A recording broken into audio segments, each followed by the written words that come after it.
everybody. Welcome back to Mortgage Ballers. My name is Rich Hanlin, and today I am with Mr. Bob Davis out of Southern California, Ventura, Southern California, my old stomping grounds, San Bernardino.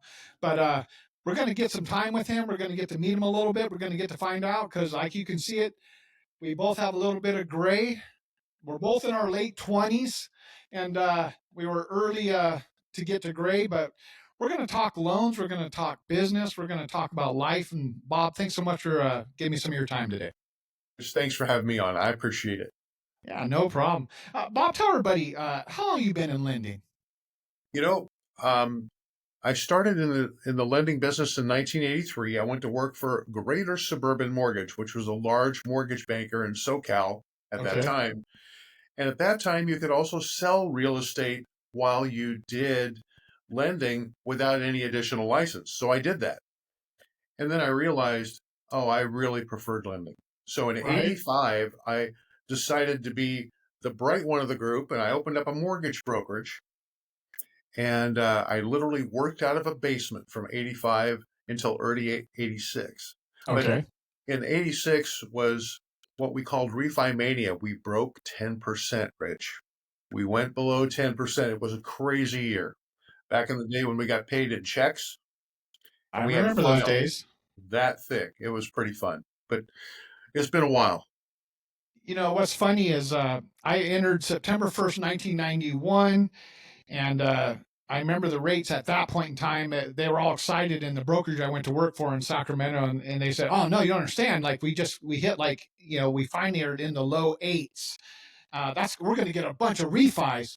And back then, I didn't realize it, but I laugh now. It seemed like a jumbo loan in that area started. It was like I can't remember, like 186,001 or something like that. But I laugh at that today because my son sold his house in California before he came to Georgia with us to help open up this company.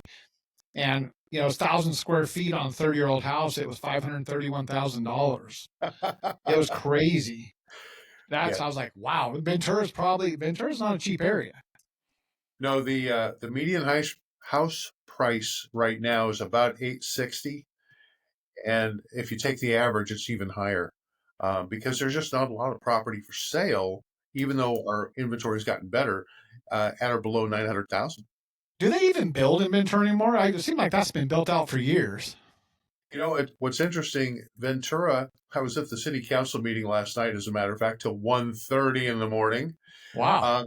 And the developer is building 350 units, and it's right in my neighborhood. But it's by far the largest area in the city. We have several cities locally. There's no more vacant land. There's nothing to build on, and we're right near the beach. So there's a lot of reasons why values are so high.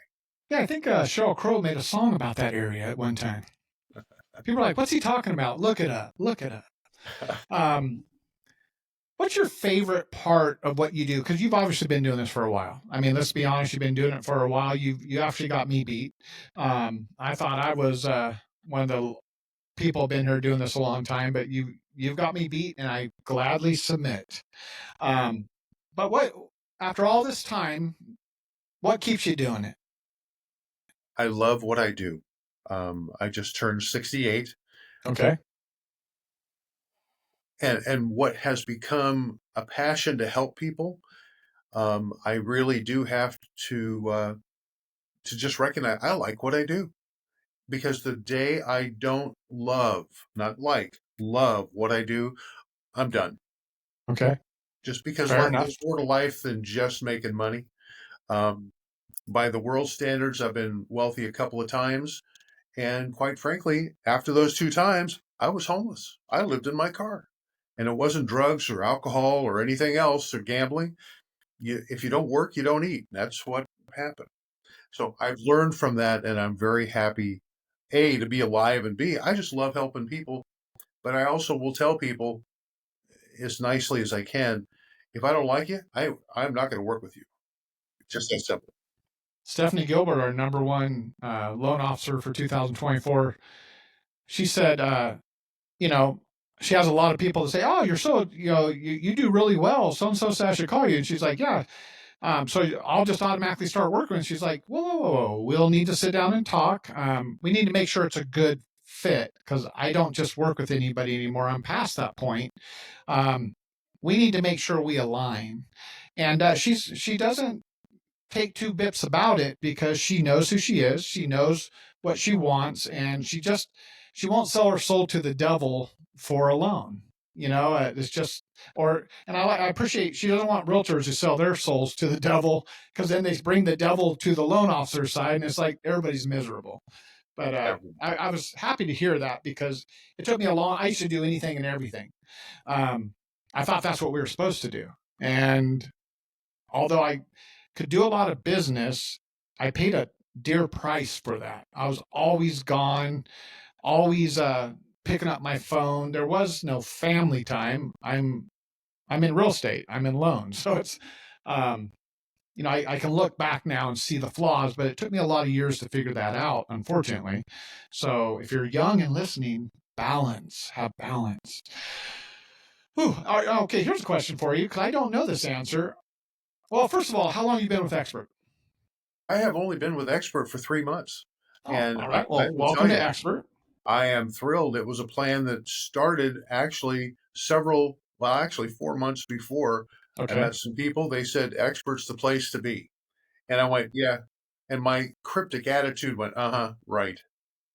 So I did the research, I looked it up, and the model of Xpert, I know today's not a promo for Xpert per se, but the model of Xpert is exactly what this guy wants to do. I want the independence to do my own business, but at the same time, have something solid behind me. And I'm telling you, from 2011 till recently, I worked for banks, and I am so Okay. thankful to be out of that particular institutional atmosphere. I love the Yeah. people, Big but I difference. love Expert. Oh, I glad to have you. And you're right. It's not a for that company. Um, I'm always trying different hats. This one actually glows in the dark, believe it or not. Um, do you do everything alone? Are you part of a team? Do you use a processor, process your own? How do you do it? I when I came on, the gentleman who brought me on, I use the term gentleman loosely because he's really actually a good friend. His name is Jim Brettel, and Okay. Jim um, is just a great person to stand next to you and walk you through. So the first several transactions, he literally was next to me. I have been out of the broker space for 14 years. Man, talk about Yeah. walking Big into the difference. water. Yeah, Yeah. big difference. So he's been incredibly helpful. And so, team, no, I'm not a big team guy, but we do use, I'm going to be working directly with him for more or less. He as my processor, my Okay. brainchild, and to a lesser degree, Jeff Harrelson is there for Yeah. brains as well. Okay. These are just really high quality people, and the biggest reason I even looked at Expert because I had never heard of Expert before. So it's not, we're not a team per se, but boy, I'll tell you what, the synergy of those two brains, Mm-hmm. I'm really in very good place. Yeah. Jeff came from the banking side also. We had a lot of people that passed through direct lending or banking at one point in time.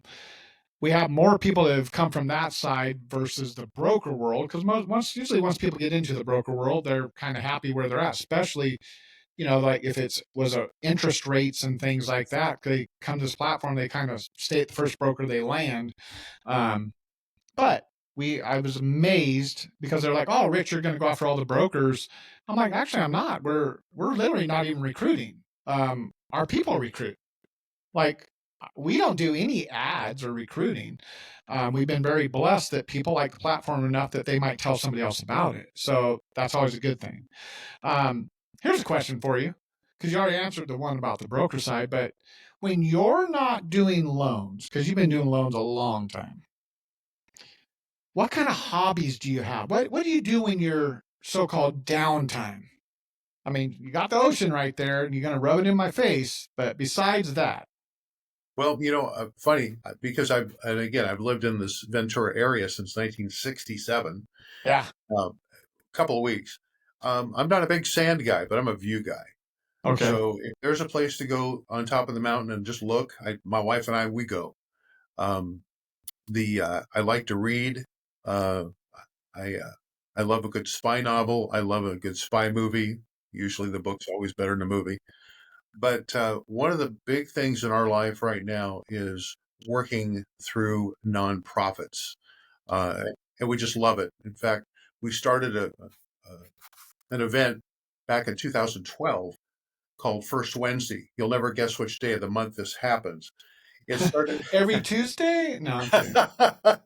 But First Wednesday is an almost every month event that we get together for a couple hours with anywhere from 75 to 150 realtors and their friends in the Wow. community. And what happens is it's basically a networking cocktail 2 hour time period.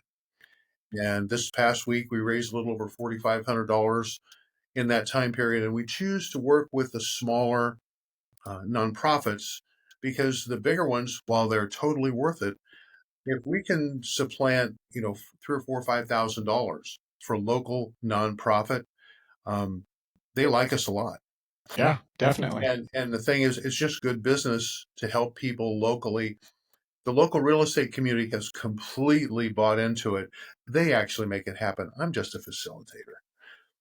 That takes a fair amount of time. Hmm. Sometimes I begin to wonder maybe I need to go do a loan instead. But that and the fact we between my wife and I, we have 7 children, 13 grandkids, Wow. and we never get to see them enough. I will tell you that straight up. Are they all in the same area? No, we've got kids in Alaska. Um, we have kids right now in India. Uh, we have some in Southern California, and some in Northern California. But one in Tennessee, one group in Tennessee, group when I'm my son and his 4 kids. So they're And making it hard on you, is what you're saying. yeah, I mean, my Gulfstream gets a lot of. Oh, wait a minute, I don't have a Gulfstream. Yeah, I wish. I wish. I just had our first two grandkids. I have a granddaughter's going to be a year old and a grandson that's literally a month old. But no, it changes everything real quick. And yeah, it's making me really think my time, where I want to be, how I want to spend it, things like that, because it's, man, your heart just melts, for those little people. And they get, it changes fast. It changes fast. But no, I'm with you. And congratulations on First Wednesday. Is that what you called it? That's what it's called, and it started out truthfully as nothing more than I was tired of losing business to people that look a little better than me.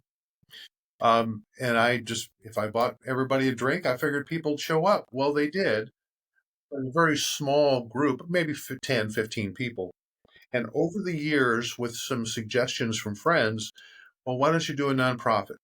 I'm part of Rotary, and Rotary has a lot of interaction giving money to good causes. So I stole the idea, quite frankly, from Rotary. And it's just become a staple in the local market economy.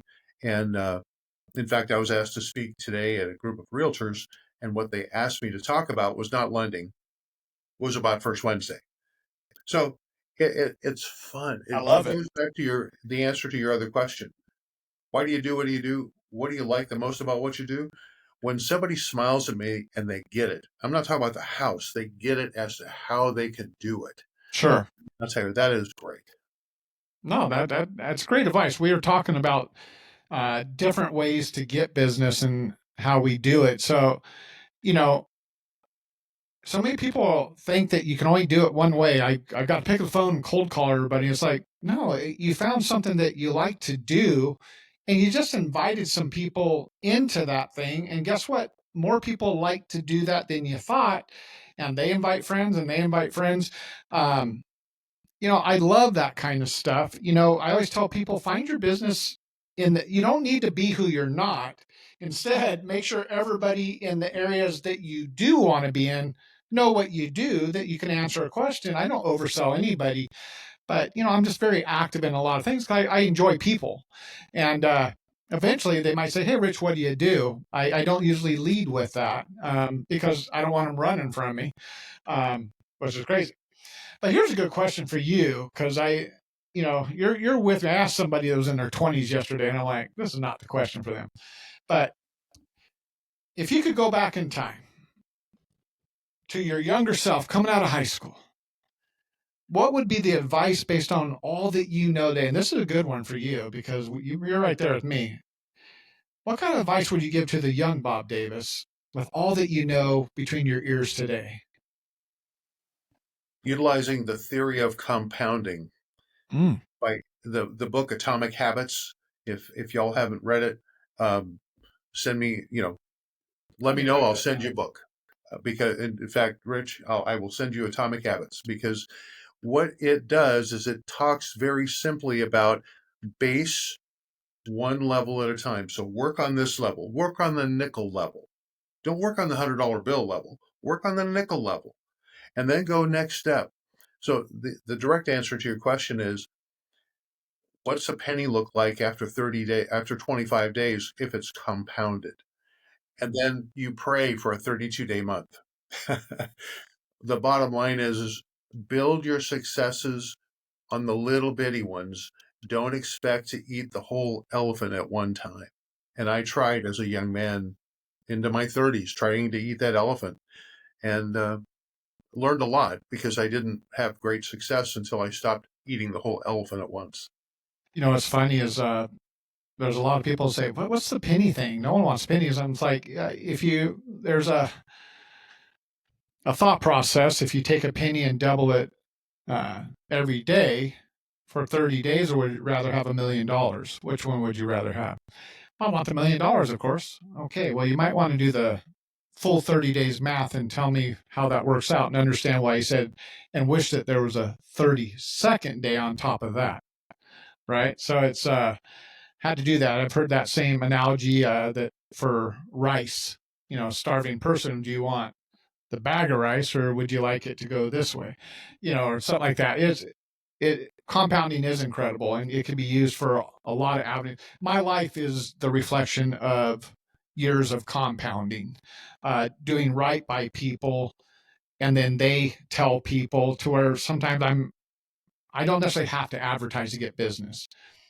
I do advertise because I then can not just support myself, but I could bring on other team members and give them some business too. And then now I can duplicate a little bit, and make a little bit why they also can get blessed. And I just got past the me part of it. And it's like, okay, people are like, well, what about Xpert 600? I'm like, well, I'm working on that one too. Um, can I help 600 people get more business? I'm like, I think I can. So I'm working on that one right now because I have all these ideas. I got some people working with me. I'm going to talk on Friday.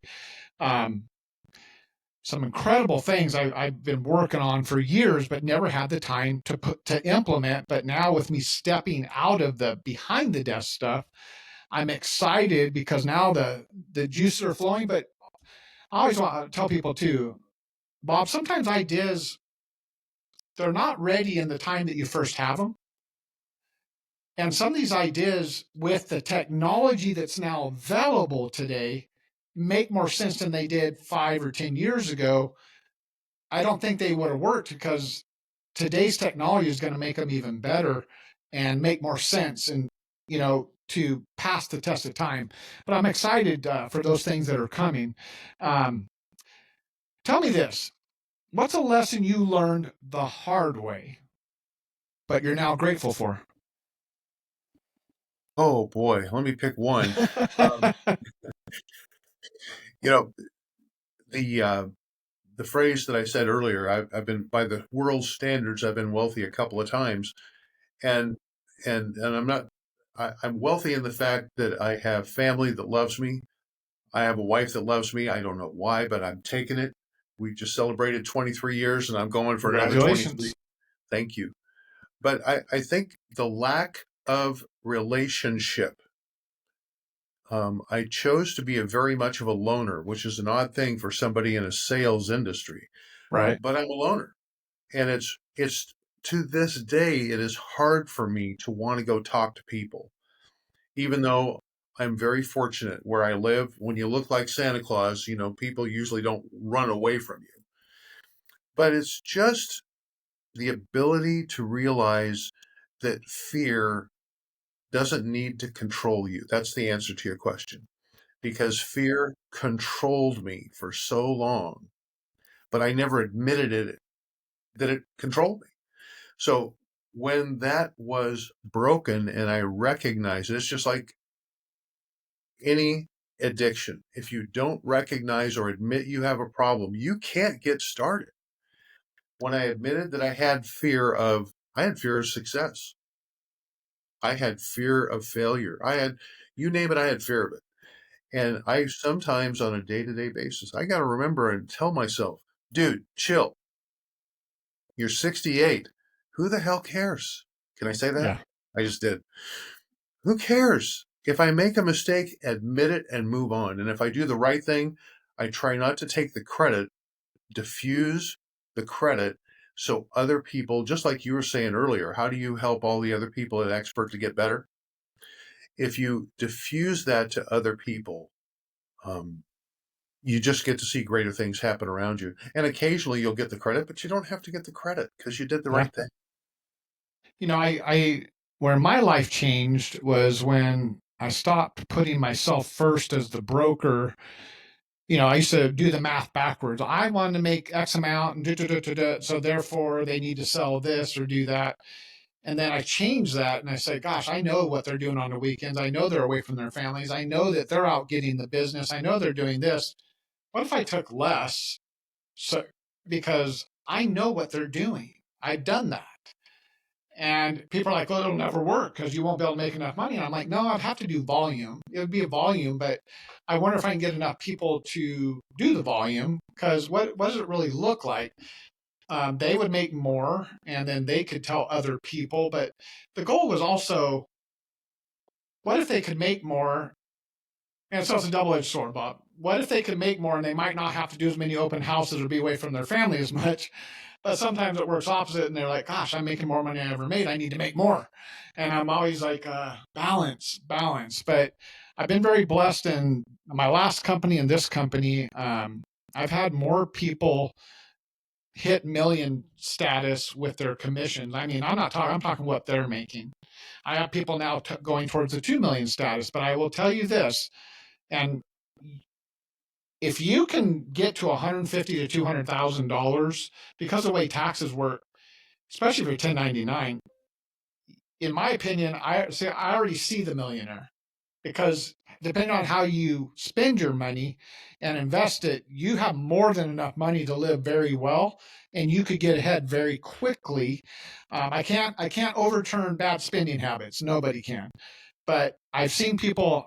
I've had people come up, and this is the most honoring thing, and they stop in. I'm like, wow, you drove up from Fresno all the way up to Northern California. Like, what's going on? Well, I just wanted to bring you this bottle of wine because I just had the best year I've ever had in the industry. And I literally, my family's life has been changed. And I'm like, so it was hard when I left California because I had to pack a lot of these things away and each one had a story. And but I didn't want to bring all this with me because a lot of it's alcohol. I mean, people bring me these nice bottles of alcohol, and so I gave them away. But it was cool because I could remember each story of each one. But the challenge of it was that was also I was closing that chapter with that company, and I was starting a new company. I'm like, well, I want to start accumulating under this company. Let's see where it goes. And you know, in a short time, we opened February 1st, 2022. It's just, I mean, we were break even within 4 months. We were profitable within five, and the market was getting harder and harder and harder. And I mean, I remember when we hit 100 loan officers, I was like, well, thanks, God, I appreciate that. And then it was 200, then it was 400, now it's 600. And I'm like, they're like, how do you do 600 people? I'm like, I don't know.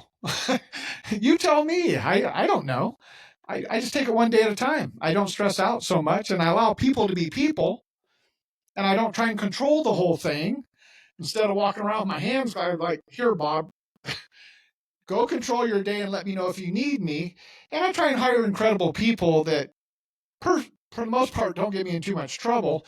And that helps a lot too. And then we have incredible people that help each other, which I never saw that by design through our Facebook group. And just cool things that I get to sit back and say, wow, that's a company that I started. That's a company that I brought on more partners with this company, which helped it grow faster. I went after very specific skill sets and got the right people, which are incredible people. And you put all those people with the same idea, all doing the same thing every day. And I was like, wow, you can move mountains quickly. Um, 'Cause I didn't know it was going to happen when I left. I mean, the market was changing, and people said I was stupid for leaving my last company, but I was like, I don't know if I'm stupid. I'm just ready. I felt there was something more. So, and this is that something more for me. I get, I get to meet you today because of that. I appreciate this opportunity. I will tell you, I do have to throw in a comment about one of the people here at Expert who has been a stalwart, Nate Reese. That guy, Oh yeah, I I don't know how in heaven does Nate, he's got to get dozens more emails a day than me, and he still gets back to me. yes he And does. he tells me he'll say I don't know if he doesn't know. Man, I'll tell you, you got me at hello if you say that. And he was besides Jimmy Brettle, he was the initial contact I had here at Expert. And because of his attitude and aptitude, um, for however, actually, I know how many years I'm going to continue to do this business. There's a reason I came to work with Brettle, Mm-hmm. and there's a big reason why I came to work with Expert. But if it wasn't for Nate and the people that you guys have in the background, who I don't even know, I think Jamie is another woman who I haven't talked to yet, Okay.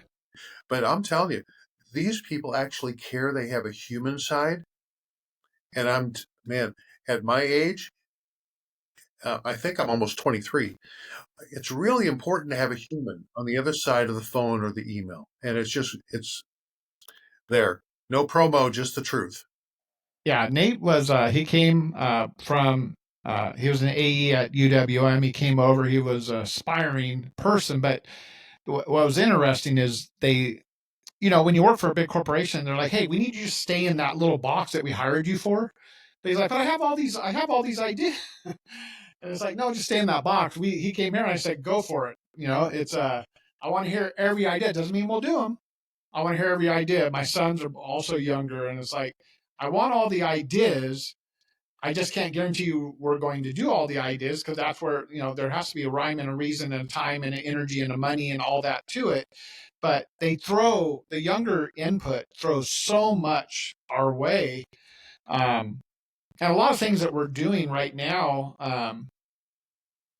they are things that they said, why don't we do that at first? And it's like, because we'll scare people away if you bring everybody in and you lock them down. Like, we need to see kind of how this flows and grows, and then we can make adjustments and stuff like that. And we've made a lot of adjustments over the years. Not all states do business the same, so you can't operate the same, even though you're in all these states. Something I've had to learn. Kind of crazy. Um, I want to know something crazy about you. I want to know, what's the wildest thing that has ever happened to you? Um, Back a long time ago, I uh, I went and collected money from people that owed a bail bondsman money, Okay. and I didn't want to carry a gun at that time in my life because I was afraid somebody would use it on me. So I carried a baseball bat or a 2x4 just in case. And then we ended up one night in a firefight. Oh, And the guy that we were coming for, he and I were underneath a big bed. And I said, "You get me out of here alive, you're a free man." And we got out, and he is, and I got out. And that was back a long time. That was Ronald Reagan was the president at that point. okay. So it's been a week. All right. And That is a and the tough thing one. is, that was that was that's nothing like what the men and women of the armed services do. Nothing like that. Right. They know they're going into it. I was a dumb young kid, and I'm just fortunate. And that has been a tenet for me for a long time when I finally realized what I got through. If you place yourself in a really dumb position when you don't think about what you're doing, it goes back to the atomic habits. Build on the little things that are solid. But No, that's that's probably one of the fantastic. craziest things. Although I have to admit, the night that our first child was born, and I took his little diaper off of him, and they told me don't do that, and I got a mountain, or not a mountain, a geyser right in my eye, and he doesn't like it when I say that publicly when he's around. But you know what? It happened, and I'm glad I'm it not the only one. it was a fun time had. My son has had that experience too. He's like, watch this. You give it a little air, and I'm like, oh, hold on. I know what's going to happen. Got to have a little rag over to the side. Get ready. Um, Absolutely. it's my father-in-law worked for a repo for cars. And he went and repoed a car one night, a Cadillac, and he's driving it. The person had gone to the store and he grabbed it and was off and running. And he gets halfway down the road and here's a baby start crying. There's a baby in Oh, the back of the car. He's like, oh, dear Lord. He turned it around, took it back, and said, you're going to have to figure this out. Like, the fact that I just took a car with a baby in it, like, first of all, why'd you have it that way? But that kind of, he got out of it after that. He was like, man, what crazy things people do. And that he had been watching that car for a while. So that means the person had been in a while and that baby had been sleeping in the back the whole time. I guess we had a different life back then, but that kind of shook him a little bit. The fact that, cause he was driving like a maniac, to get it out of the area and to find out there's this little baby back there. But he tells that story a couple of times, like, oh, that kind of shook him a little bit. But no, a lot of people have done a lot of different things in their lives, which makes us very well rounded. Um, and then we all somehow end up, you know, into this. But what's funny for you? Well, I don't know if it's funny. When did you make the decision to get into lending? I mean, what was that trigger for you? What did you do before that? I was a realtor for about 6 years. And you said no more to that. Oh, that's right. You said you could do both. Said you could do Right. both. There you go. Well, from 1977 to 83, I just sold real estate. And I was in the same town where I live now. Okay. And my mother was a very successful realtor. And a young man's ego, mine, got involved. And I was so tired of being said, oh, this is Betty's son. Okay. And because back at that time, it was average for a top producer to have 12 to 15 open transactions and to have another 6 or 10 listings. And that Mm-hmm. was very normal. Well, that was mom. And she was mom, but she was so good at what she did. And what ended up happening was I was only closing 4 or 5 a month. I was only having four or five listings. I just wasn't making the grade compared to mom. Well, I said, to heck with that. That's not what I said, but you got the idea. So I moved on. I said, I'm going to be a lender. And actually, the basement that I started my business in was their commercial building that was currently vacant in the Wow. basement, which is why I opened it up there. No, So that's awesome. it, she offered me the opportunity to take over her business, and my ego absolutely got in the road. And I think financially, it was not a good move. I made a dumb choice, but I love lending. I love the fact that I can sit there because I've done it for several weeks. I can sit in a chair and talk to somebody and go, have you tried this? And most of the time, when a man hears that, he goes, oh, no, no, no. But when a woman who's listening hears that, boom, man, I'll tell you. And when you see their sparks fly, that's better than any paycheck I could ever get, ever. I like it. I like it a lot. Well, Mr. Bob Davis, I appreciate you sharing who you are, where you've been, where you're at now, getting first Wednesday, if I remember correctly. I'm going to make sure that that's in here. But some people that see this might actually have some questions and want to reach out. I'll make sure all your information's in there. But, I just want to say thank you. You can go anywhere you want, but whether I get people for one day or I get people for 10 years, I'm very blessed to have anybody that would even consider coming to a platform. I didn't grow up thinking I was going to be a broker, let alone a broker of 600 people. It just kind of morphed into that, and I try and remember it. Every day is a new day for me, kind of, because it's like the first time that I've hit 603, 607, like it's all new to me. Um, I don't know where the limitations are, but I'm sure they're in there somewhere. But I know that the ingredient that I'm not willing to give up is the personal conversations and the personal relationships like what we're doing today. So I just want to say thank you very much. I wish you nothing but success for 2025 as we get it going. I think some crazy things are going on. It might work out well for us, be in the right place at the right time. But I appreciate you spending time to me today. And I know you're 3 hours behind me, but thank you, thank you, thank you for doing that. Rich, thank you. The fact is that the human condition is what we all strive for. We may not admit it. And you were one of the first people that was talked about when I talked to Jimmy and Jeff about Okay. coming to work here. And you just showed it again today. So thank you. Well, I appreciate it. Everybody, that's Mr. Bob Davis out of Ventura, Southern California.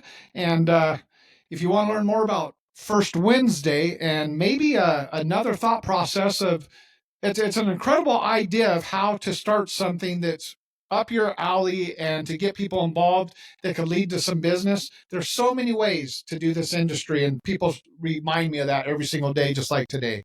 So, Bob, thank you so much for your time. And like we always say when we close out a great interview, stay thirsty, my friends. And you, brother. And you. All right. Thanks, Bob. Bye now.